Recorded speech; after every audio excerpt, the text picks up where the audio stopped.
गुरु प्यारी साध संगत जी, बड़े प्यार से कहिए धन निरंकार जी। सत्संगत जी, उम्मीद करते हैं कि आप सभी महापुरुष सेवा सिमरन सत्संग करते हुए सद्गुरु के चरणों से जुड़े होंगे। जहाँ भी होंगे खुश होंगे, स्वस्थ और प्रसन्न होंगे। सत्संगत जी, आज के टॉपिक का नाम है सत्संग, सिमरन और सेवा। सत्संगत जी, धार्मिक परंपरा में सत्संग, सुमिरन और सेवा का बहुत महत्व माना गया है। इनके बिना भक्ति सार्थक नहीं समझी जाती। इनको भक्ति की सही दिशा बताया जाता है। ज्ञानी भक्तों का मत है कि ब्रह्म ज्ञान प्राप्त कर लेने के बाद भक्ति का आनंद तभी मिल सकता है जब इन तीनों साधनों को अपनाया जाए। सतगुरु से ईश्वर की अनुभूति कर लेने के बाद भी इनकी परम आवश्यकता है। शायद यह कहना भी गलत नहीं होगा कि ब्रह्म ज्ञान की अनुभूति के बाद ही ये फलीभूत होते हैं। इन्हीं से भक्ति दृढ़ होती है, आस्था जमती है। इस बात को हम दृष्टांत द्वारा इस तरह से समझ सकते हैं। सत्संगत जी, एक उच्च कोटि के सिद्ध महापुरुष थे। उनके पास एक पीतल का लोटा था। उस लोटे को वे हर समय अपने पास रखते थे। वे उस लोटे को इतना साफ सुथरा रखते थे कि उनका लोटा हर समय प्रकाश के समान चमकता रहता था।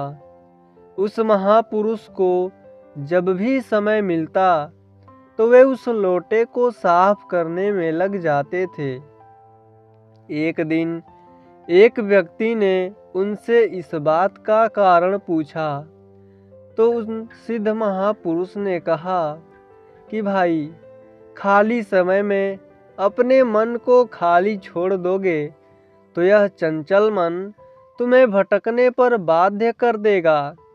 मैं तो अपने मन को व्यस्त रखने के लिए लोटे की सफाई करने में लग जाता हूँ। ऐसा करने से मन कार्य में स्थिर रहता है, इधर उधर नहीं भटकता। जिस मनुष्य का मन स्थित प्रज्ञ हो जाता है वह इस लोटे के समान बिल्कुल साफ सुथरा रहता है। वैसे भी किसी भी वस्तु को सदा साफ रखने के लिए उसकी निरंतर सफाई करना अत्यंत आवश्यक है। एक बार सफाई कर देने मात्र से ही वह वस्तु साफ नहीं रह सकती है। सत्संग, सेवा और सुमिरन मन को सदैव साफ रखने के साधन हैं। लेकिन समस्या तो तब उत्पन्न होती है जब लोग इसकी भावना को तो समझना ही नहीं चाहते। केवल रीति पूरी करने के लिए इनका उपयोग करते हैं। लोग कथा कीर्तन में जाने को सत्संग समझते हैं। प्रभु के किसी एक नाम का रटन करने और माला फेरने को ही सुमिरन कहते हैं, तथा किसी निर्धन को कुछ दे देना या किसी धर्म स्थान इत्यादि में कुछ माया लगा देने को सेवा की पूर्ति मानते हैं। आइए सत्संग, सेवा, सिमरन के मूल भाव को समझने का प्रयास करें। सत्संगत जी, सत्संग को ही ले। इसका शब्दार्थ है सत्य का संग। अब सोचें कि क्या किसी कथा सुनने में या पाठ आदि करने में हमारे संग सत्य का संग होता है? सत्य तो केवल परमात्मा है। कथा कीर्तन वाले स्थानों पर परमात्मा का वर्णन होता है। किन्हीं महापुरुषों की जीवन गाथा की चर्चा होती है, सत्य की भी चर्चा होती है, परंतु सत्य का संग तो नहीं होता। सत्य का आभास पाने के लिए हम सत्पुरुषों की जीवन गाथा सुनते हैं, हम में श्रद्धा भी होती है, परंतु सत्य के प्रति जिज्ञासा रखने पर ही तो सत्संग नहीं हो जाता। केवल चर्चा से कुछ बनने वाला नहीं है। इसी प्रकार सत्संग का मूल भाव ही पूरा नहीं होता तो इसे सत्संग कैसे माना जा सकता है। सत्य की चर्चा करना और बात है, सत्य के संग रहना और बात है। सत्य ब्रह्म को प्रत्यक्ष देखते हुए ब्रह्म ज्ञान के बाद ही ज्ञान चर्चा सत्संग बनती है। इसका अभिप्राय यह नहीं है कि हम संतों का संग या हरि चर्चा यह सोचकर छोड़ दें कि यहाँ तो ज्ञान की चर्चा मात्र होती है, सत का संग तो नहीं होता है। यह सोचकर इनका त्याग करना बिल्कुल गलत है, क्योंकि सत का संग करना सरल नहीं है। उसके लिए हमें सत्य के अनेक सोपानों पर चढ़ना पड़ता है। सत्य की चर्चा करना सत्संग का प्रथम सोपान है। सत्य की चर्चा से हमारे अंदर के सत्य को प्रेरणा मिलती है, और जैसे जैसे यह प्रेरणा प्रबल होती जाती है, वैसे वैसे हम सत्य की ओर अग्रसर होते जाते हैं। सत्य का संग तो अंतिम लक्ष्य है। हम अंतिम लक्ष्य पर एकदम तो कभी नहीं आ सकते। इसीलिए सत्संग में सत्य की चर्चा करने व सुनने के लिए आना भी अति आवश्यक है। लेकिन ध्यान रहे कि हमें सत्य का संग के अर्थात सत्संग के अंतिम लक्ष्य पर पहुंचना है। भक्ति को जो परिष्कृत करता है वह सत्संग का यह अंतिम लक्ष्य ही है, जिसके लिए सत्य का ज्ञान परम आवश्यक है। इसी प्रकार सुमिरन है। प्रभु के किसी नाम को बार बार रटना या उस नाम की माला को फेरना या उस नाम का जोर जोर से उच्चारण करना इत्यादि ही सिमरन समझा जाता है। हालांकि यह एक भ्रमात्मक परिभाषा है। ये क्रियाएं भक्ति के अंग नहीं कहला सकती। भक्ति कोई व्यापार नहीं जो कुछ देकर बदले में मालिक की प्रसन्नता पाने की इच्छा करती है। भक्ति तो समर्पण है, संपूर्ण समर्पण, बिना किसी शर्त के। इस दृष्टि से कथित सिमरण के लिए समय या सांख्य निश्चित करना युक्ति संगत नहीं लगता। यह भी सुना जाता है कि अपने किसी इष्ट का ध्यान रखकर सुमिरन किया जाए, परंतु इष्ट के किस स्वरूप का? इष्ट की जानकारी के बिना उसका ध्यान कैसा? सुमिरन की इस व्याख्या के अनुसार भी पहले इष्ट की जानकारी अत्यंत जरूरी है, फिर उसका ध्यान सार्थक हो सकता है। वास्तव में सुमिरन की प्रचलित क्रियाओं को केवल एक रिवाज पूरा करना मात्र तो माना जा सकता है, लेकिन वास्तविक सुमिरन नहीं। सत्संगत जी, वास्तविक सुमिरन मनुष्य की वह मन की स्थिति है जिसमें वह इस मिथ्या जगत के किसी भी पदार्थ को दातार प्रभु से श्रेष्ठ नहीं मानता और उसकी स्मृति में हर क्षण दातार प्रभु का ही प्रमुख स्थान रहता है। ऐसी मन की स्थिति अर्थात मनोस्थिति वाला महापुरुष इस दातार प्रभु को ही प्राथमिकता देता है और अन्य सभी बातों को वह गौण समझता है। ऐसी मनोस्थिति में सुमिरन एक सहज क्रिया बन जाता है। स्मरण करने के लिए कोई प्रयास नहीं करना होता। प्रभु का स्मरण स्वतः बना रहता है। यहाँ यह भी विचारणीय बात है कि स्मरण जानकारी एवं संबंध के बाद की स्थिति है, चाहे वह अभ्यास से हो या सहज प्रक्रिया की तरह।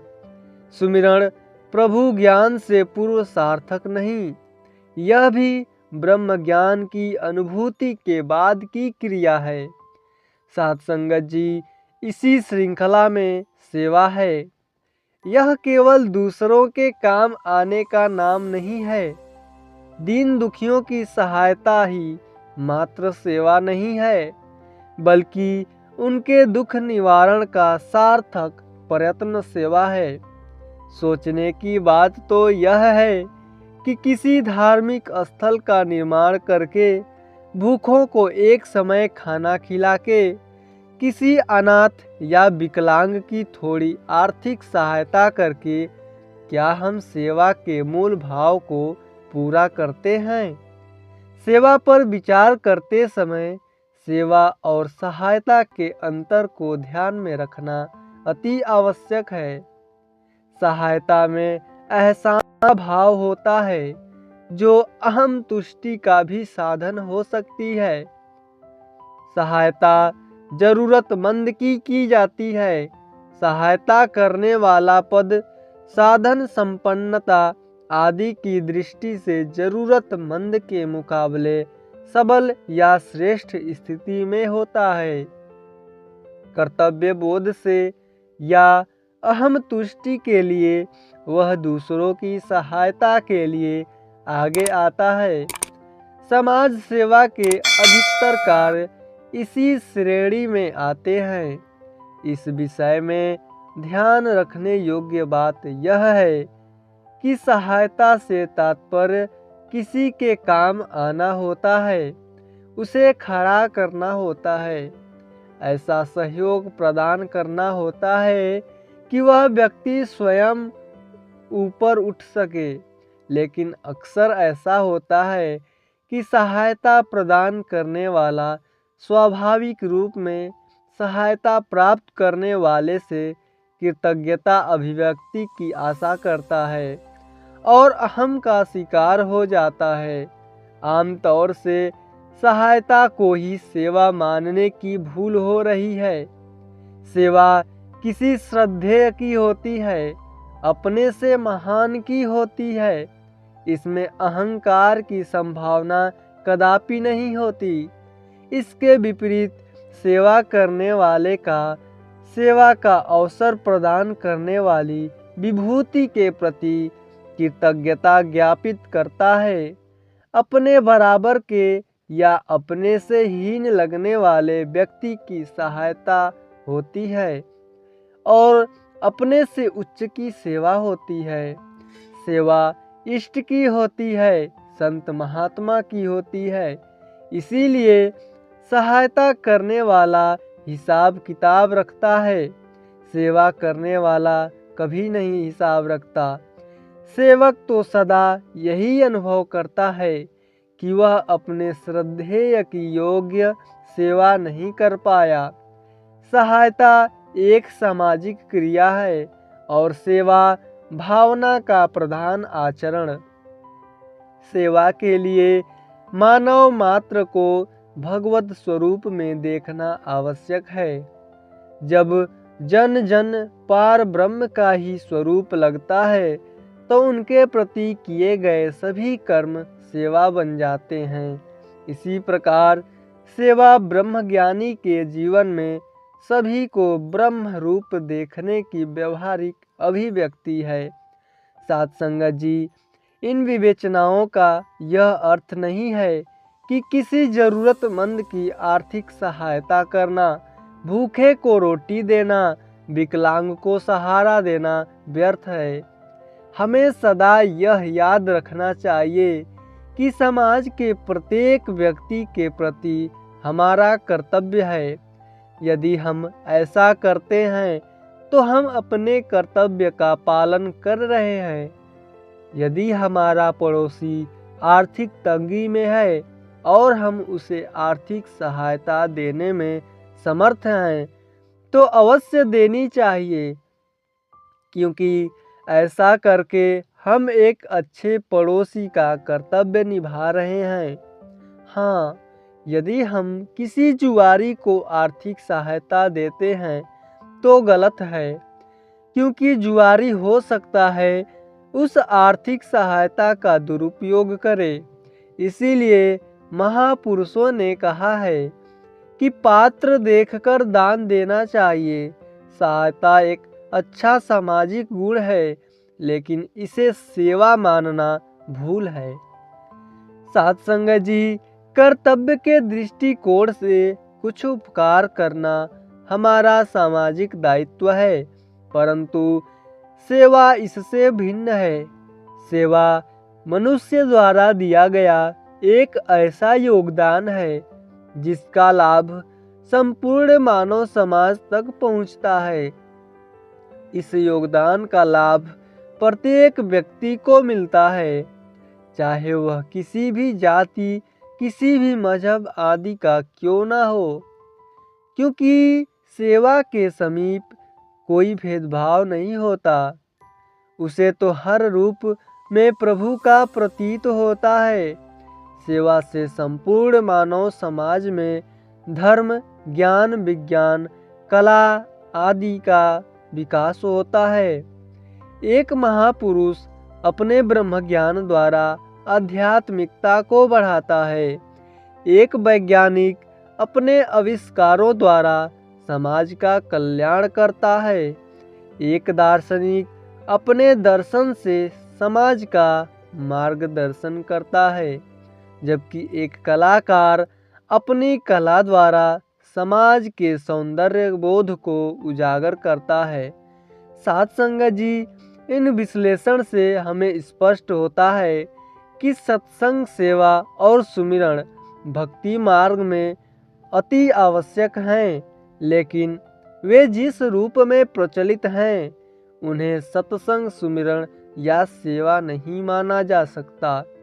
इनके यथार्थ स्वरूप को समझने में ही इनका वास्तविक लाभ है। इनकी आवश्यकता के विषय में विचार करें तो हम पाएंगे कि ये तीनों बातें व्यवहारिक जीवन में भी हर काम की सफलता के लिए जरूरी है। हम कर भी रहे हैं, समझ भी रहे हैं, परंतु नाम की भिन्नता हमें चक्कर में डाल देती है। हम जानते हैं कि पानी को जल कह देने से पानी की मौलिकता में कोई अंतर नहीं आएगा, केवल भाषा के आधार पर उसे जुदा नाम दे दिया गया है। इसी प्रकार सत्संग, सुमिरन और सेवा की त्रिधारा वास्तव में जीवन के हर पक्ष में सफलता की कुंजी है। इसके बिना सफलता शब्द ही निर्मूल हो जाता है। भाषा और विषय की भिन्नता से वहाँ उनके नाम दूसरे रखे हुए हैं। उदाहरण के लिए, हमें बच्चे को पढ़ाना है। विद्या प्राप्ति के लिए सबसे पहले उसे किसी पाठशाला में दाखिल करना होगा। उसे निश्चित समय तक पाठशाला में रहना होगा, अर्थात उसे पाठशाला का संग प्राप्त करना होगा। उसे अपना पाठ याद करना होगा, बल्कि यह भी याद रखना होगा कि उसे समय पर पाठशाला जाना है। पाठशाला में अपने अध्यापक गण के आदेश अनुसार उठना बैठना होगा। अपनी कक्षा को साफ सुथरी रखने की शर्त निभानी होगी। कभी ज़रूरत पड़े तो स्कूल को सजाने संवारने में हाथ भी बटाना होगा। साथ संगत जी, दूसरी ओर कोई दुकानदार है या कोई नौकर है, उसे भी याद रखना होगा कि दुकान समय से खोलनी है। सारा दिन वहाँ बैठना होगा। दुकान पर सामान लाने और ले जाने की बेचने में रुचि भी रखनी है। नौकर को भी दफ्तर जाने का ध्यान रखना होगा। पूरी हाजिरी देनी होगी। मिली हुई जिम्मेदारी को निभानी होगी। साथ संगत जी, इसी प्रकार जीवन का कोई भी व्यवहारिक पक्ष को ले लीजिए। जैसे गृहस्थी में पति पत्नी इकट्ठे रहते हैं, एक दूसरे का ध्यान रखते हैं, एक दूसरे के काम आते हैं। संक्षेप में यह स्वयं सिद्ध है कि भौतिक जीवन में सफलता के लिए अंग संग, याद और काम आना, ये तीनों ही अपनाना परम आवश्यक है, वरना तो दुख, परेशानी, असफलता और निराशा ही मिलेगी। अब यदि इस विषय पर और गहराई से सोचें तो स्पष्ट हो जाएगा कि इकट्ठे रहना या संग करना, ध्यान रखना या सुमिरन करना और काम आना या सेवा करना एक ही भावना को भिन्न भिन्न नामों से व्यक्त करने का ढंग है। इन सभी स्थितियों में इष्ट का उपस्थित होना जरूरी है, क्योंकि बच्चा होगा तो उसे साथ भी रखेंगे, ध्यान भी रखेंगे और उसका पालन पोषण भी करेंगे। परंतु यदि हमारे पास बच्चा ही नहीं है तो केवल अनुमान से यह सब कुछ करना पागलपन सा दिखाई देगा। किसी लाभ के बजाय दूसरे मजाक उड़ाएंगे।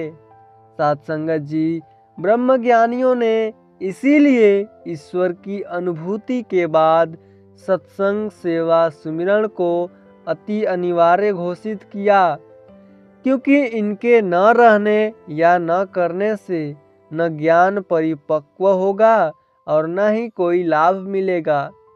जैसे बच्चा होते हुए भी यदि इन तीनों क्रियाओं में से एक भी छोड़ दी जाए तो बच्चे भी नहीं पल सकेंगे और लोग भी हमें सम्मान देने के बजाय हमें दोषी करार देंगे।